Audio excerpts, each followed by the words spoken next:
Mari kita bersama membuka Alkitab kita dari dalam kitab Mazmur, Mazmur pasal 119.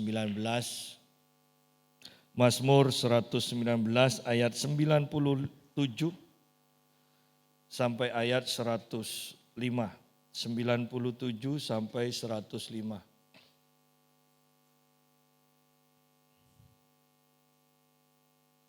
Betapa kucintai Taurat-Mu, aku merenungkannya sepanjang hari. Perintah-Mu membuat aku lebih bijaksana daripada musuh-musuhku, sebab selama-lamanya itu ada padaku. Aku lebih berakal budi daripada semua pengajarku, sebab peringatan-peringatan-Mu kurenungkan. Aku lebih mengerti daripada orang-orang tua, sebab aku memegang titah-titah-Mu. Terhadap segala jalan kejahatan aku menahan kakiku, supaya aku berpegang pada firman-Mu. Aku tidak menyimpang dari hukum-hukum-Mu, sebab Engkaulah yang mengajar aku. Betapa manisnya janji-Mu itu bagi langit-langitku, lebih daripada madu bagi mulutku. Aku beroleh pengertian dari titah-titah-Mu, itulah sebabnya aku benci segala jalan dusta. Firman-Mu itu pelita bagiku dan terang bagi jalanku. Nah, Mazmur 119 ini berbicara tentang firman Tuhan. Ya, kalau kita perhatikan ini ayat-ayat yang sangat panjang dan paling panjang. Dan pada intinya semuanya berbicara tentang firman Tuhan. Kita di sini melihat pemazmur juga mengatakan di ayat yang ke-97, betapa kucintai Taurat-Mu, atau sederhananya betapa kucintai firman-Mu, aku merenungkannya sepanjang hari. Ada orang atau banyak orang tahu mengerti akan pentingnya firman Tuhan. Iya. Dan ini selalu didengung-dengungkan kalau di tempat ini. Tetapi ada juga orang Kristen yang tidak mengetahui pentingnya firman Tuhan. Bahkan sampai dalam level kalau ke gereja firman Tuhan agak panjang itu ngeluh. Ya, berarti mereka tidak mengetahui pentingnya firman Tuhan. Itu hanya seminggu sekali. Dan khotbahnya agak panjang saja sudah mengeluh. Apalagi kalau seperti zaman kisah para rasul, di mana orang-orang Kristen itu selalu beribadah setiap hari, bahkan selesai dari bait Allah, mereka itu pergi bertamu ke rumah saudara seiman yang lain, dan di sana pun mereka mengupas firman Tuhan, memuji Tuhan, berdoa. Ya. Sehingga kalau kita perhatikan, maka kita ini aneh. Mengharapkan kuasa Tuhan mujizat sama atau lebih besar daripada jemaat mula-mula. Tetapi apa yang dilakukan jemaat mula-mula, kita tidak lakukan. Itu sama dengan istilahnya orang-orang yang berkata begini. Kita itu orang gagal mengharapkan keberhasilan, tetapi usaha-usaha yang membuat kita gagal tidak mau kita ubah dan kita tidak mau mengubah caranya untuk berhasil. Kita selalu melakukan hal yang sama terus-menerus dan mengharapkan hasil yang berbeda. Ya. Nah, sama dengan orang Kristen mengharapkan kebangunan rohani tetapi tidak mencintai firman Tuhan. Di sini bukan hanya sekedar membaca, menghafal atau mendengarkan firman Tuhan. Tetapi di sini dikatakan merenungkan. Merenungkan.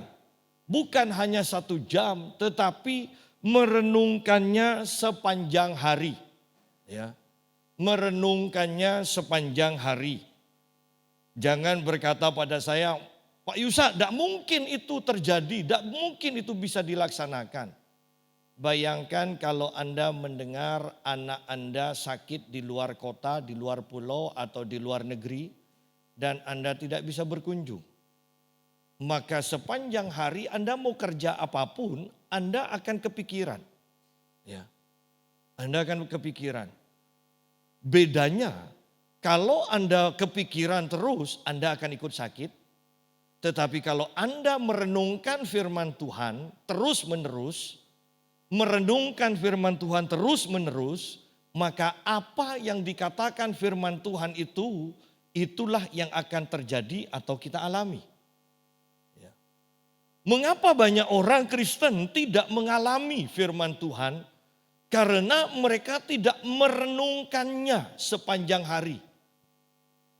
Kita mungkin bahkan ada yang lebih daripada hanya sekedar mendengar firman di gereja, mempunyai pembacaan firman Tuhan setiap hari. Tetapi pertanyaannya, apakah merenungkannya sepanjang hari? Atau hanya setelah membaca Alkitab kemudian kita melupakannya, besok pagi ketemu baca Alkitab lagi dan setelah itu melupakannya kita melakukan kegiatan sehari-hari. Ya. Walaupun itu jauh lebih baik daripada yang hanya mengandalkan khotbah seminggu sekali, tetapi itu belum sampai di dalam rencana Tuhan yang dikehendaki. Rencana Tuhan adalah kita merenungkannya sepanjang hari. Ya. Paulus di dalam kitab Filipi 4 ayat yang ke-8 mengatakan, pikirkanlah semua yang baik, yang suci, yang benar, yang mulia, yang manis, yang sedap didengar, patut dipuji, pikirkanlah. Dari semua yang Paulus katakan itu terangkum di dalam mana? Itu semua terangkum di dalam firman Tuhan. Anda harus sungguh-sungguh mengerti firman Tuhan. Ya, Anda harus sungguh-sungguh mengerti firman Tuhan. Kalau tidak, Anda akan gampang disesatkan. Karena bahkan ada debater, ya, tukang debat dari Islam yang suka mendebat kekristenan. Dia memakai nama evangelis hanya untuk mengaburkan bahwa dia Islam bukan Kristen. Nah, bahwa dia Kristen bukan, bahwa dia Islam bukan Kristen. Nah, tapi saya mau tekankan begini. Kalau Anda tidak mengerti firman Tuhan sungguh-sungguh, Anda akan disesatkan. Dia memakai istilah untuk menyesatkan dengan kata-kata bahasa Yunani. Ya, kan kita tidak ngerti bahasa Yunani. Tetapi ternyata oleh orang Kristen yang ngerti bahasa Yunani dikatakan itu salah semua bahasa Yunaninya. Nah, ya. Hanya orang yang tahu saja yang akan mengerti apakah itu kebenaran atau itu adalah penyesatan. Oleh karena itu minimal kita itu mengerti akan kebenaran firman Tuhan ini. Mengerti. Bukan hanya sekedar menghafal. Kalau agama lain itu menghafal tapi tidak ngerti. Tetapi kita diharapkan mengerti walaupun terjemahan. Tetapi mengerti isinya daripada hafalan tidak ngerti. Ya. Nah, merenungkannya sepanjang hari. Setiap hari merenungkan firman Tuhan. Sehingga ketika kita menjalani kehidupan ini, ketika ada yang tidak sesuai, perbandingannya selalu adalah firman Tuhan. Ketika kita mengalami sesuatu, mengalami hal-hal yang lain, maka perbandingannya adalah firman Tuhan. Ketika kita selalu membandingkan dengan firman Tuhan, maka inilah yang disebut kita berjalan di jalan yang lurus. Kalau perbandingannya selalu firman Tuhan. Bukan hanya merenungkan, tetapi di sini dikatakan sampai dalam taraf mencintai. Bukan dengan terpaksa lagi. Ingat, awal-awal kita membaca Alkitab, untuk bisa membaca setiap hari itu kita paksa.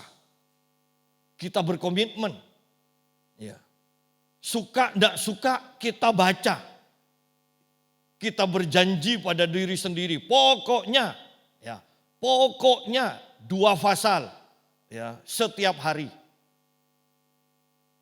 Pokoknya 1 pasal.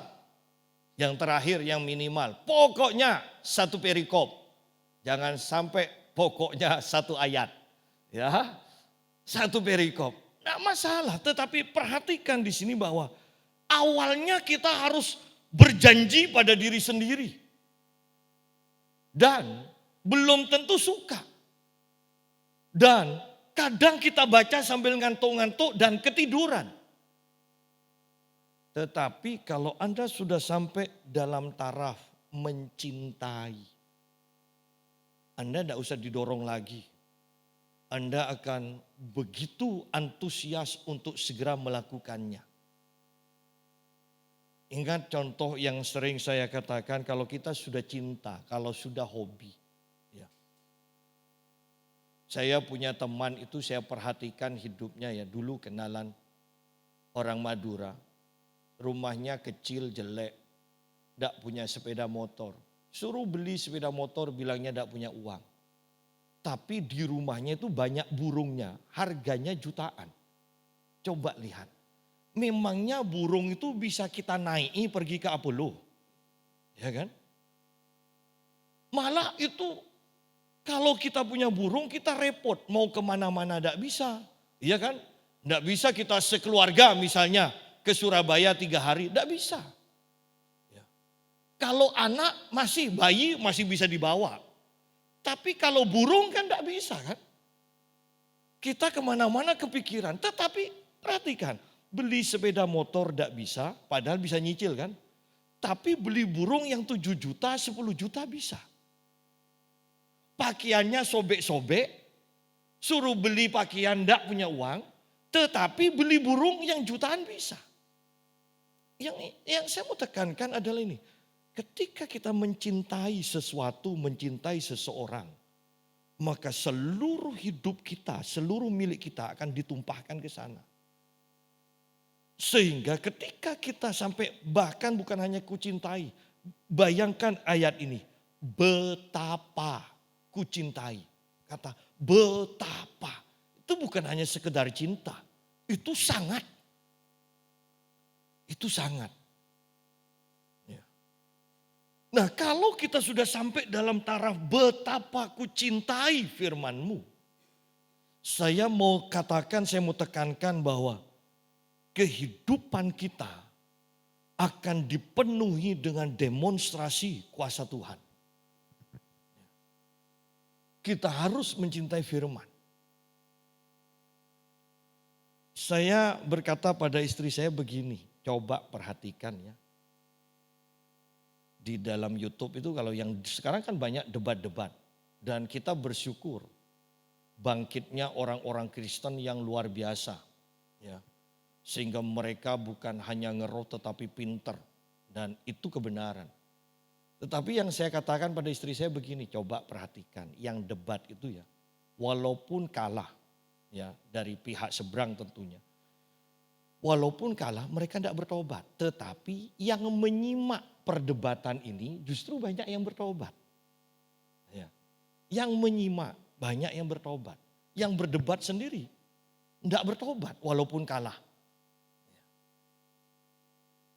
Oleh karena itu saya kembali mau tekankan bahwa sangat penting membaca firman, merenungkan bukan hanya 1 jam tetapi sepanjang hari, bukan hanya 1 hari tetapi sampai dalam taraf mencintai firman Tuhan. Mencintai. Mending kalau gereja tidak terlalu besar. Anda kalau kenal dengan jemaat dari gereja yang besar, yang sampai ribuan. Seringkali mereka itu tidak ngerti apa-apa. Mereka hanya hebohnya aja, ikut hebohnya. Saya punya anjing itu 3, yang 2 itu kalau ada tikus ya bunyi sedikit aja, wah itu langsung dicari kejar. Tetapi yang satu, yang dua itu cari tikus, yang satu hanya muter-muter. Wah, lebih heboh dari yang dua. Ya. Nah, banyak orang Kristen itu seperti itu loh. Banyakan yang heboh tapi tidak melakukan apa-apa. Banyak yang heboh tapi tidak nangkep apa-apa. Lebih baik kan tidak heboh kan? Tetapi banyak hasilnya. Ya. Nah, merenungkan firman Tuhan sampai dalam taraf mencintai. Banyak orang katakan, aku sudah baca firman Tuhan, tapi kok hidupku masih seperti ini saja ya. Ya. Perhatikan kembali Mazmur pasal 1, sebentar saja. Ayat 1 dan ayat yang kedua. Berbahagialah orang yang tidak berjalan menurut nasihat orang fasik, yang tidak berdiri di jalan orang berdosa, dan yang tidak duduk dalam kumpulan pencemooh. Tetapi perhatikan, yang kesukaannya, perhatikan kembali kata ini, kesukaannya ialah Taurat Tuhan, dan yang merenungkan Taurat itu siang dan malam. Bukan hanya sekedar membaca. Kenapa banyak orang tidak berubah? Ya. Kenapa banyak orang yang mengalami kegagalan? Karena mereka hanya sampai dalam taraf, kalau sampai ya, dalam taraf membaca. Bukan merenungkan, bahkan sampai kesukaan, menjadi kesukaan. Ya. Menjadi kesukaan. Anda harus sampai dalam taraf suka, sehingga yang lain bisa dikorbankan untuk kesukaan ini. Saya kalau beli suplemen fitness walaupun 1 juta, saya bilang ke istri saya walaupun tidak lihat mukanya, murah ini. Kalau lihat mukanya kan takut kan, pasti dipendeliin. Murah, tapi untuk beli baju, kaos 150, mahal kata saya. Kenapa? Karena memang tidak terlalu suka untuk hal yang seperti itu. Tetapi untuk suplemen, meski 1 juta, 1.200.000 saya beli. Kenapa? Karena suka. Sidang jemaah. Anda lihat ketika Anda mencintai anak Anda. Ketika Anda mencintai anak Anda tidak butuh aja Anda beri terus. Anak orang lain butuh, Anda tidak kasih. Kenapa? Karena memang taraf cintanya kan berbeda kan. Ke anak sendiri dan anak orang lain. Demikian pula bukankah seandainya kita sampai dalam taraf mencintai firman Tuhan, maka cinta untuk diri sendiri, cinta pada kedagingan, cinta akan dosa, itu akan dengan sendirinya berkurang atau lenyap. Karena kita fokus pada yang kita cintai, yaitu firman Tuhan.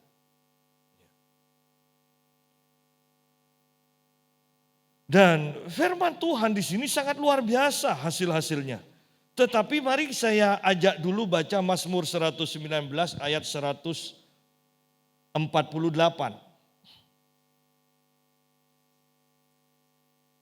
Atau mulai 147 dan 148.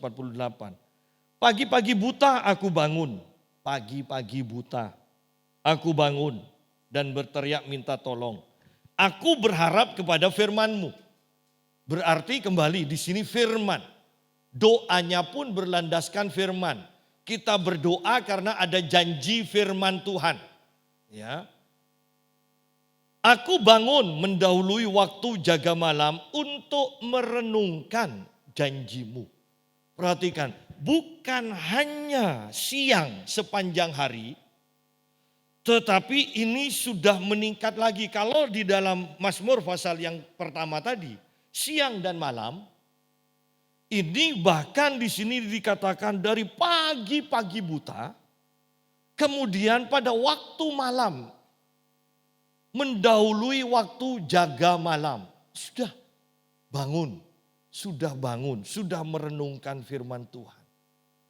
Ini kehidupan seperti apa? Dan herannya, kalau kita menghabiskan waktu kita bangun, kemudian doa, bangun baca firman Tuhan waktu malam dan kita kurang tidur, herannya kita tetap sehat, kita tetap kuat. Coba Anda ketika Anda terbangun, Anda berusaha untuk tidur tetapi Anda tidak bisa tidur, Anda terus berusaha untuk tidur sampai pagi dan Anda kurang tidur. Coba lihat badan Anda akan capek, gampang sakit, ya, masuk angin. Tetapi bedanya kalau Anda gunakan ketika tidak bisa tidur, Anda baca firman, Anda berdoa, maka sepanjang hari itu Anda akan tetap sehat. Ya. Karena itulah kekuatan firman. Itu kuasa dari firman. Di sini dikatakan pagi-pagi buta aku bangun. Pagi-pagi buta. Aku bangun mendahului waktu jaga malam untuk merenungkan janjimu. Banyak orang yang mengeluh, kenapa ya Tuhan izinkan ini terjadi, kenapa. Tetapi sudahkah kita sampai dalam taraf merenungkan dan sampai dalam taraf mencintai? Kalau kita sudah sampai dalam taraf mencintai firman Tuhan, maka hidup kita sepenuhnya dipimpin firman. Ya. Ayat yang ke-98. Perintahmu, saya sederhanakan ya, firmanmu membuat aku lebih bijaksana daripada musuh-musuhku sebab selama-lamanya itu ada padaku. Bukankah ini menjadi jaminan bahwa kita akan mengalami kemenangan? Kita akan mengalami keberhasilan. Sekarang bukan musuh berperang, mungkin kita saingan bisnis kita. Ya.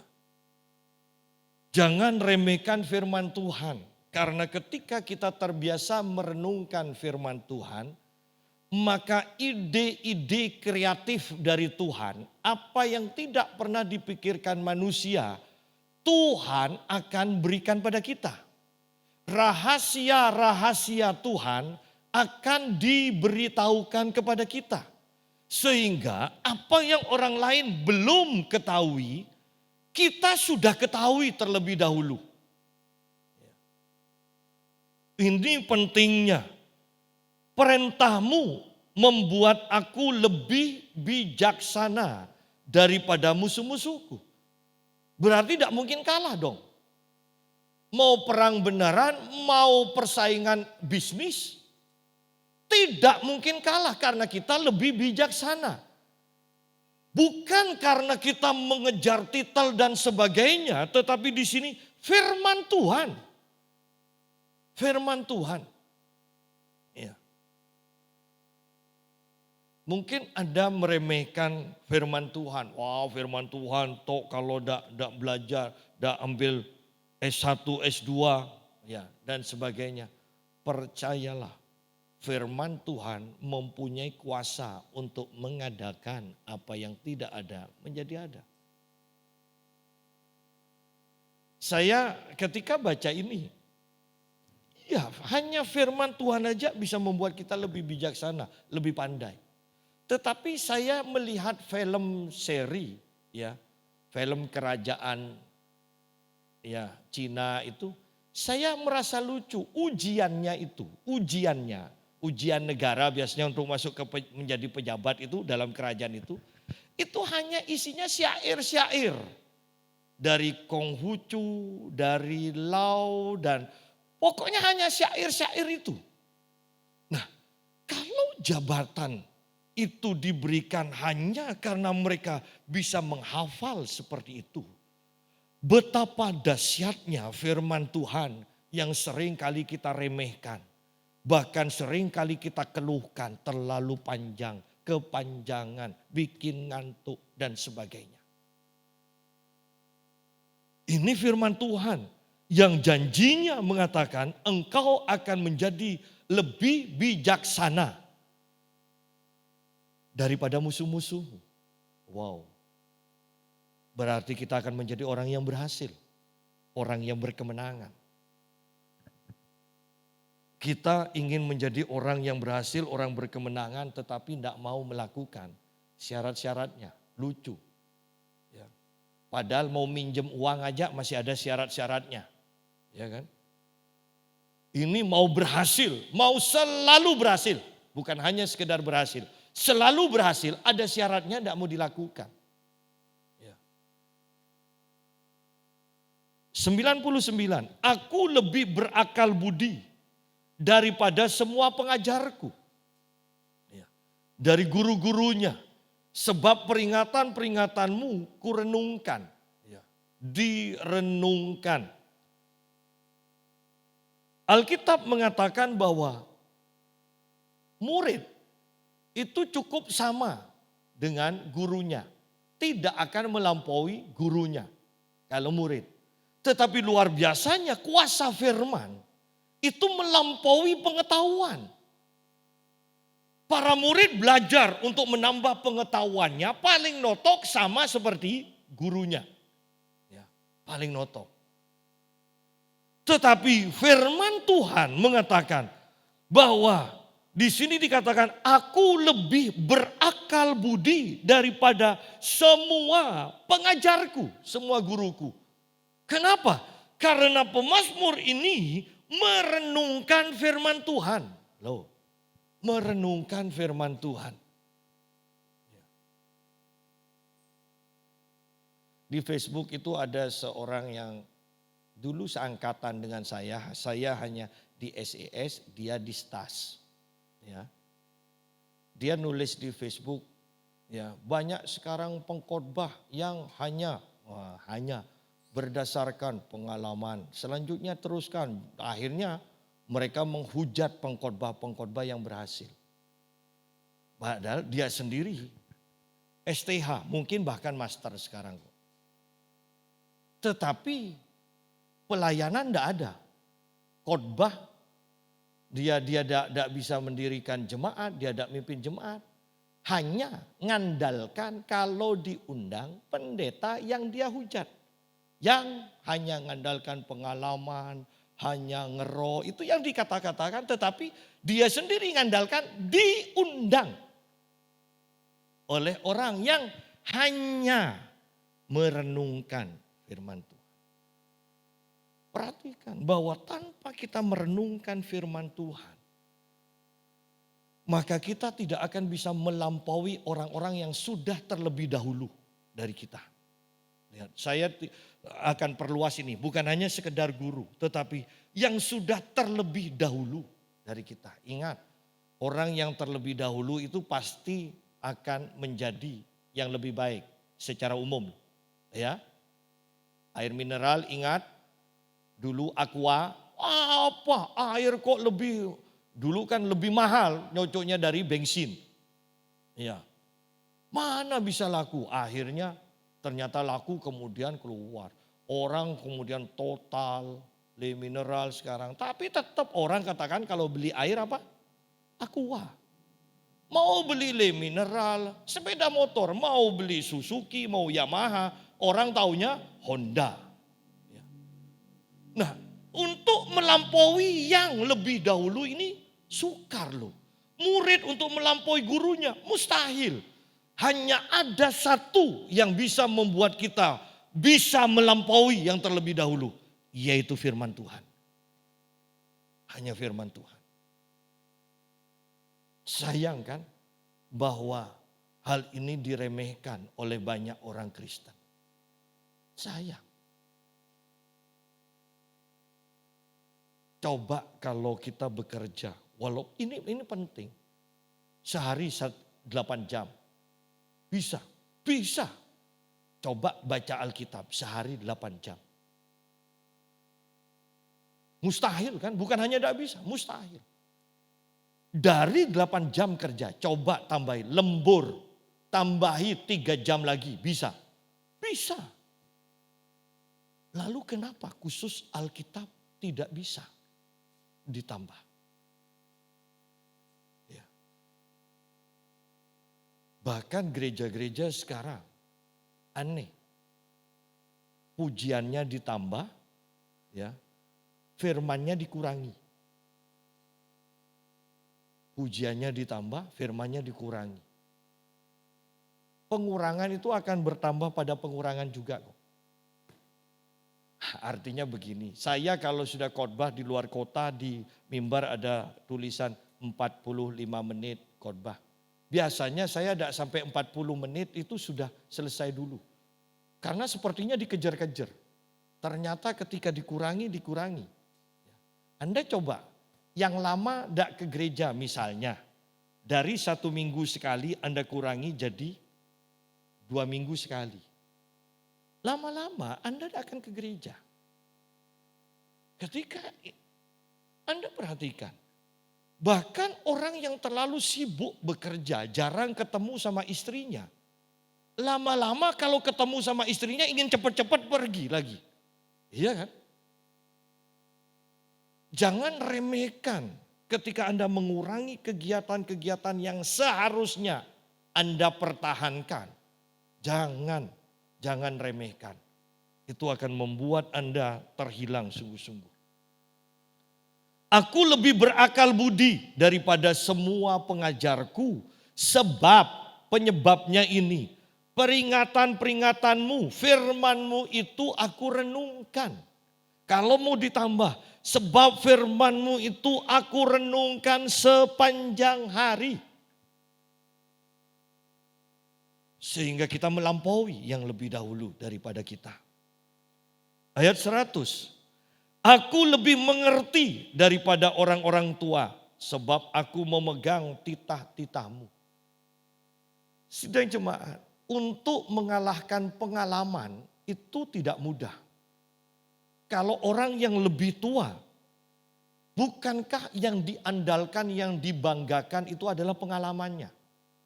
Banyak makan asam garam istilahnya. Tetapi itu berbicara pengalaman. Memang untuk pengalaman kita itu punya teori. Tetapi yang punya pengalaman lebih tahu bahwa teori itu tidak sepenuhnya akan berjalan sesuai dengan teori. Kamu akan ngadepi ini walaupun di teorinya tidak mungkin ngadepi. Tetapi secara pengalaman kamu bisa ngadepi ini. Yang tidak ada dalam teori. Jadi kita lihat di sini. Teorinya kan kalau dulu teorinya. Kalau kerja tambah lama itu tambah naik gajinya. Tetapi sekarang pengalaman bisa-bisa dikurangi, bisa-bisa diberhentikan. Kalau sudah gajinya terlalu tinggi, diberhentikan, cari yang baru lagi. Artinya pengalaman itu seringkali tidak sesuai dengan teori. Dan kalau orang lebih milih, ya sekarang ini kemajuan atau kemunduran ya. Kalau orang zaman dulu lebih mementingkan pengalaman. Kalau sekarang, zaman sekarang lebih mementingkan titel. Karena sangat mementingkan titel, jadinya lucu. STH pun bisa kerja di bank. Pokoknya S1. Ya. Untuk di Indonesia ini, Anda pokoknya dapat gelar lah. Gelar apa aja. Ya. Karena biasanya orang kerja itu tidak sesuai dengan jurusannya loh. Yang penting S1. Sehingga pada akhirnya pekerjaan itu tidak cepat. Coba Anda selain karena korupsi ya. Itu karena memang orangnya bodoh-bodoh.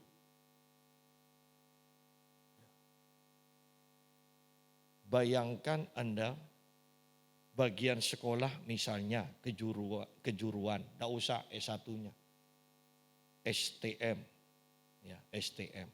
Kemudian kerjanya bukan buat bengkel, bukan jadi tukang, kerjanya di restoran.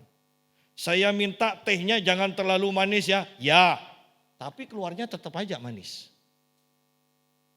Kenapa? Karena bukan jurusannya.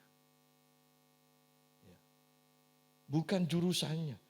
Artinya bahwa lihat kita ini sangat menyimpang. Kalau dahulu orang mementingkan pengalaman. Orang dulu kan pengalaman jujur, kan itu aja. Sekarang harus titel ini. Ya. Tetapi tidak sesuai. Kan sangat kacau akhirnya. Oleh karena itu di sini kembali seperti Alkitab katakan, pengalaman itu penting. untuk orang bisa lebih mengerti daripada orang yang sudah mengalami, itu sukar atau tidak mungkin. Tetapi luar biasanya kuasa dari firman Tuhan membuat kita dikatakan, aku lebih mengerti daripada orang-orang tua.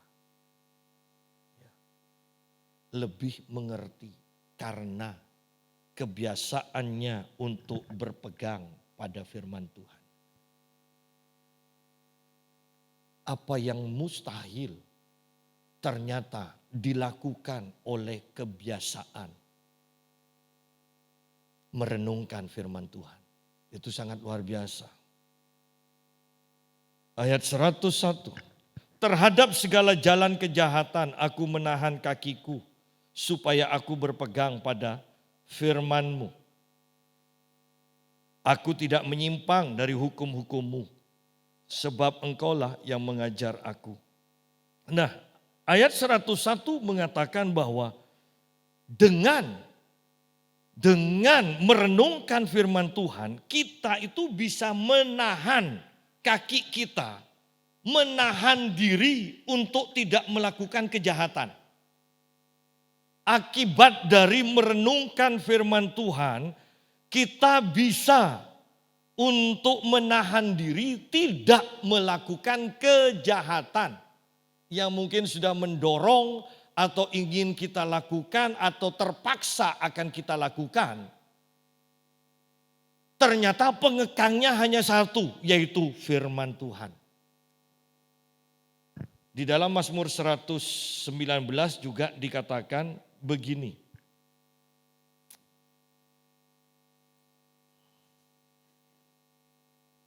Ayat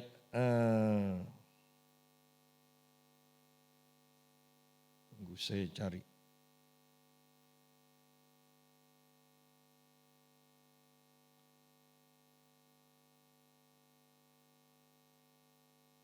Ada ayat yang mengatakan begini, bahwa dengan apa orang muda mempertahankan kesuciannya? Yaitu dengan firman Tuhan. Padahal orang muda kan istilahnya orang yang tanpa perhitungan itu melakukan dosa. Mereka tidak memperhitungkan itu. Akibatnya apa? Pokoknya lakukan. Ya. Hanya firman Tuhan. Dan jangan remehkan melakukan dosa. Saya membaca buku tentang kutuk keturunan sebenarnya atau roh familiar yang kadang penyakit-penyakit diturunkan, tabiat-tabiat diturunkan dan kita katakan wah itu memang keturunan. Dan dikatakan penyebab yang paling besar, yang paling umum orang itu mendapatkan atau roh familiar, roh keturunan itu masuk dalam kehidupan seseorang. Satu dikatakan, karena tidak mengampuni. Tidak mengampuni itu membuka celah bagi setan untuk masuk dalam diri kita, untuk bekerja. Tidak mengampuni. Yang kedua, ketakutan. Dikatakan, ingat apa yang aku takutkan itu yang menimpa aku. Jadi pengampunan, ketakutan itu akan menjadi celah di mana kita akan depresi, kita akan putus asa, kita akan sakit, kita akan gagal. Itu menjadi celah. Dan dikatakan oleh pengarang buku, kalau engkau gagal, jangan katakan Tuhan yang membuat engkau gagal. Karena Yesus berkata, aku datang untuk memberikan hidup dan hidup yang berkelimpahan. Bukan untuk membuat gagal. Itu karena engkau membuka celah dikatakan. Membuka pintu bagi serangan roh-roh jahat. Yang ketiga dikatakan segala macam pelanggaran dari firman Tuhan. Bayangkan kalau kita tidak tahu firman Tuhan, betapa mudahnya kita melanggar firman Tuhan. Yang keempat dikatakan, ada empat dikatakan, yang keempat adalah pengajaran palsu atau penyesatan dikatakan. Bahwa Allah menginginkan kita hidup miskin, ini penyesatan dikatakan. Allah memberi kita sakit penyakit, ini penyesatan. Allah ingin kita menderita. Ini penyesatan dikatakan. Sederhananya seperti itu. Karena ketika kita percaya pada penyesatan, bayangkan kalau kita sudah diajar terus, Allah menginginkan kita hidup miskin. Bahkan untuk hidup cukup aja Anda tidak akan berani. Jangan remehkan pengajaran. Ya, kalau tidak, Anda perhatikan begini. Bagi kita tidak masuk akal, suruh ngebom bunuh diri aja. Kan tidak masuk akal untuk dilakukan kan? Tetapi kenapa kok mereka bisa melakukan? Pengajaran sesat. Ketika itu dimasukkan terus menerus. Maka itu akan menjadi pola pikir kita dan itu yang akan kita lakukan. Jangan remehkan pengajaran kembali. Jangan remehkan pengajaran sesat. Ayat 102. Aku tidak menyimpang dari hukum-hukummu sebab engkaulah yang mengajar aku. Wow. Di dalam kitab 1 Yohanes pasal 2 ayat 27 dikatakan bahwa pengurapan itu yang akan mengajar kita. Di sini dikatakan engkaulah yang mengajar aku. Tuhan. Kitab Yesaya mengatakan, Yesaya kalau tidak salah mengatakan bahwa mereka tidak perlu lagi diajar tentang Tuhan. Karena Tuhan sendiri yang mengajar mereka sejak dari anak-anak dikatakan. Bahwa pada akhirnya setiap kita lihat di sini bahwa engkaulah yang mengajar aku. Bagaimana ini bisa terjadi kalau kita merenungkan firman Tuhan siang dan malam. Pemazmur mengatakan bahwa ketika aku merenungkan firman-Mu, hati nuraniku dikatakan. Pada waktu malam hati nuraniku mengajar aku. Itu berbicara apa? Hati nuraniku mengajar aku. Itu berbicara tentang Roh Allah yang mengajar secara langsung.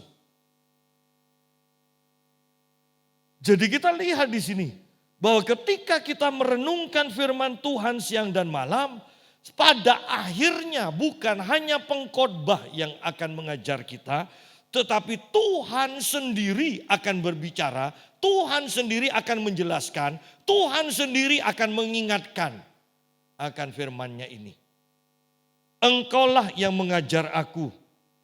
Betapa manisnya janjimu itu bagi langit-langitku, lebih daripada madu bagi mulutku. Artinya apa? Artinya kita akan suka mengucapkan firman Tuhan. Kita suka menggemakan firman Tuhan melalui mulut kita. Kita suka memeditasikan, ya. Ingat, meditasi dari Kristen dan agama lain itu beda. Ya. Meditasi agama lain itu mengosongkan pikiran. Tetapi meditasi dari orang Kristen adalah merenungkan firman, komat kamit, mengkomat kamit atau mengucapkan firman secara pelan-pelan, diulang lagi. Ya. Oleh karena itu di sini dikatakan betapa manisnya janjimu itu bagi langit-langitku, lebih daripada madu bagi mulutku. Orang yang mengecap madu kan tidak mungkin hanya cep satu kali kemudian berhenti. Kan tidak mungkin kan? Pasti masih mungkin bibirnya masih bibirnya kiri kanan atas bawah. Ya. Jadi ini yang dimaksud bahwa kita akan suka mengucapkan firman Tuhan. Suka mengucapkan firman Tuhan. Saya tekankan kembali, jangan remehkan firman Tuhan yang kita suarakan lewat mulut kita. Karena ada kuasa dari firman itu untuk menciptakan apa yang difirmankannya. Ya, firman Tuhan sendiri mempunyai kuasa atau ada kuasa di dalamnya untuk menciptakan apa yang difirmankannya. Aku beroleh pengertian. dari titah-titahmu. Itulah sebabnya aku benci segala jalan dusta. Benci. Nah sekarang sampai dalam taraf kebalikannya. Ya. Bahwa kita itu sampai dalam taraf mencintai firman Tuhan dan membenci segala dosa, segala dusta. Kan dusta ini adalah mencakup segalanya kan. Orang yang membunuh aja masih merasa benar kok. Itu kan dusta. Orang tidak berdoa aja merasa benar. Minimal membenarkan diri. Ya kan? Orang yang benci seseorang akan hidup dalam dusta. Membenarkan diri sendiri, selalu menyalahkan orang lain. Dusta ini ada di mana-mana. Ya. Ya. Oleh karena itu kata ini, itulah sebabnya aku benci segala jalan dusta. Saya sederhanakan supaya lebih mudah dimengerti. Itulah sebabnya aku benci segala dosa. Ya. Dusta sama dengan segala dusta. Karena iblis disebut bapak segala pendusta. Ya. Bapaknya pendusta. Sederhananya kan pendusta itu adalah bapaknya segalanya, iya kan? Aku beroleh pengertian dari titah-titahmu. Semakin kita mengerti firman Tuhan, semakin kita benci akan dosa. Ya. Karena dampak-dampak atau akibat-akibat dosa yang sangat mengerikan itu hanya bisa disingkapkan oleh firman Tuhan. Kalau kita mengerti firman Tuhan, maka kita akan mengerti akan bahayanya dosa sehingga kita akan benci terhadap dosa ini. Aku beroleh pengertian dari titah-titahmu. Itulah sebabnya aku benci segala jalan dusta. Benci. Ayat 105 terakhir. Firman-Mu itu pelita bagi kakiku dan terang bagi jalanku.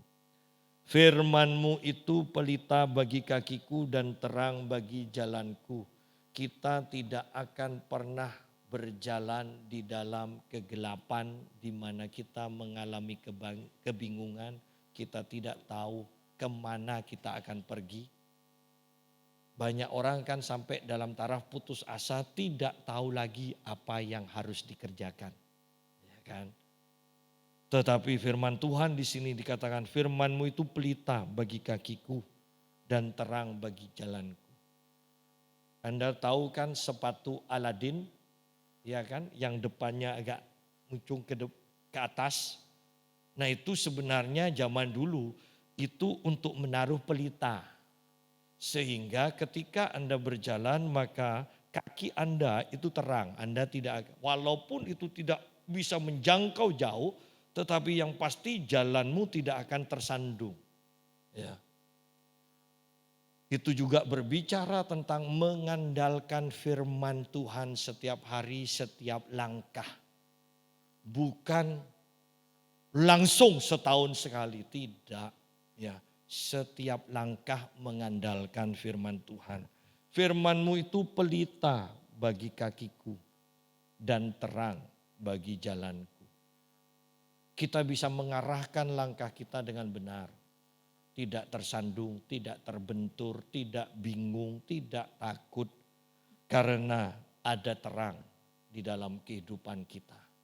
Sidang jemaat, ini waktunya sungguh-sungguh untuk memperdalam firman Tuhan. Saya kembali mengatakan pada istri saya bersyukur dengan bangkitnya apologet. Artinya orang-orang yang memahami firman Tuhan dan diajak berdebat itu bisa mempertanggungjawabkan imannya. Ya. Seperti Paulus di dalam Kisah Para Rasul, kan dia ditantang untuk mempertanggungjawabkan apa yang dia percayai. Itu di sebuah panggung Paulus mempertahankan apa yang dia percayai. Di hadapan orang-orang Yunani di hadapan orang-orang Yahudi juga. Yang dikatakan mereka itu tidak ada kerjaan lain selain berdebat. Anda bisa bayangkan orang yang ahli berdebat itu pinter muter-muter. Walaupun Anda Kristen suka baca Alkitab, saya mau katakan begini. Kalau diajak berdebat jangan mau, Anda pasti kalah. Ya. Karena perdebatan itu butuh persiapan sungguh-sungguh. Ya. Biarkan kasih ke yang memang sudah ahli juga di dalam kekristenan. Itu bagiannya. Bagian kita, bagian semua orang Kristen cukup mengetahui firman Tuhan dan Anda ya memberitakan apa yang Anda alami kepada orang lain, menyembuhkan orang sakit dan mengusir setan. Sederhananya itu saja kehidupan orang Kristen. Ya. Oleh karena itu mari kembali renungkan firman Tuhan sepanjang hari sampai kita mencintai firman Tuhan. Amin firman Tuhan.